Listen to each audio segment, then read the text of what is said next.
और ये धोनी की हुई जीत। गजब ग्रिप कैसे SRMB जैसे SRMB TMT बार की विन ग्रिप टेक्नोलॉजी सीमेंट के साथ बनाए मजबूत पकड़। Grip is important. মঙ্গলবার কলকাতা ক্রীড়া সাংবাদিক ক্লাবে হয়ে গেল ইন্টারন্যাশনাল স্পোর্টস ফিল্ম ফেস্টিভ্যালের আনুষ্ঠানিক ঘোষণা। আগামী 12 থেকে 15 ডিসেম্বর পর্যন্ত হবে এই ফেস্টিভ্যাল। আমেরিকা, চীন সহ বিভিন্ন দেশের খেলাধুলা বিষয়ক সিনেমা নিয়ে অভিনব উৎসব। আয়োজনে বিধাননগর মিউনিসিপ্যালিটি ফিল্ম সোসাইটি। এই স্পোর্টস ফিল্ম ফেস্টিভ্যালে বাংলা সিনেমাগুলির মধ্যে দেখানো হবে 11 ও কোনি সিনেমাটি। আচ্ছা, মোটামুটি আমরা 12 থেকে 15 এই ফেস্টিভ্যাল চলবে। 3টে করে শো হবে, 12টা, 2:30 এবং 5টা। এই 3টে নিয়ে মোট 12টা সিনেমা দেখানো হবে। তার মধ্যে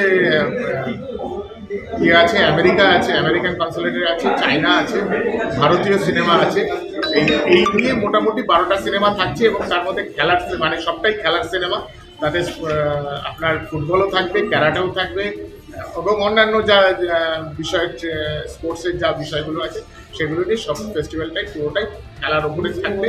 আমরা বিভিন্ন স্কুলের বাচ্চাদেরকেও ইনভাইট করেছি এবং আগামী প্রজন্মকেও আমরা বলছি এই ফেস্টিভ্যাল মুখর হয়ে অন্তত তারা সিনেমা দেখুক, সিনেমা দেখতে আসুক, এটা আমরা চাইছি। বাংলা বা ভারতীয় সিনেমা বাংলার ক্ষেত্রে 11 যে সিনেমাটা আছে সেটা থাকবে এবং কোনি সিনেমাটা থাকবে। আপনারা একটা উদ্যোগ নিয়েছেন যে যারা স্কুলের ছাত্রছাত্রী যারা মুক্তি ক্রীড়াবিদ তাদেরকে এরকম কতজনকে সংগঠিত করা হবে এই বিষয়টা যদি বলেন যে শৈলেন মান্না আছে আমরা যেটা হচ্ছে পদ্মশ্রী শৈলেন মান্না সেন্টিনারি অ্যাওয়ার্ড আমরা প্রত্যেকটা ইনস্টিটিউশন থেকে 10 জন করে প্রতিনিধি তারা ইনস্টিটিউশন নিজেরাই পাঠাবেন। আমরা তাদেরকে ফেলিসিটেট করব বিভিন্ন শোয়ের সময় আমরা ফেলিসিটেট করবো। মোটামুটি আনুমানিক 30টা ইনস্টিটিউশন থেকে 300 মতো বাচ্চাদের আমরা ফেলিসিটেট করার চেষ্টা করছি। কোনো এন্ট্রি ফি কি থাকছে বা দর্শক আনার ক্ষেত্রে আপনাদের কি কোনো উদ্যোগ থাকছে? এই মুহূর্তে দেখা যায় যে হলে সেই হলমুখো হয় না দর্শকরা বা বাচ্চারা, বিশেষ করে সবাই এখন মোবাইলে দিয়ে রয়েছে, সেই জায়গায় আপনাদের কোনো বিশেষ উদ্যোগ থাকছে?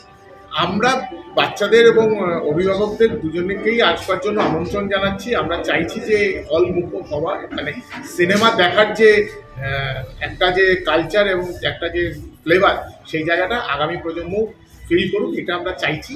এবং সেক্ষেত্রে দাঁড়িয়ে আমরা প্রত্যেকটা আমাদের বিধাননগরের বিভিন্ন ব্লক ইত্যাদি সব জায়গায় আমরা পোস্টার দিয়েছি এবং সেখানে দাঁড়িয়ে আমরা চাইছি যে সবাই আসুক, আমাদের কোনো এন্ট্রি ফি নেই।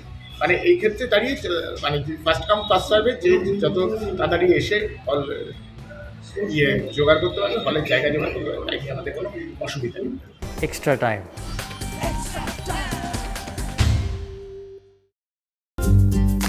লেটেস্ট নিউজ আর এক্সক্লুসিভ ভিডিওর সঙ্গে আপডেট থাকতে এখনই সাবস্ক্রাইব করুন আমাদের ইউটিউব চ্যানেল। বেল আইকনে ক্লিক করতে ভুলবেন না যেন।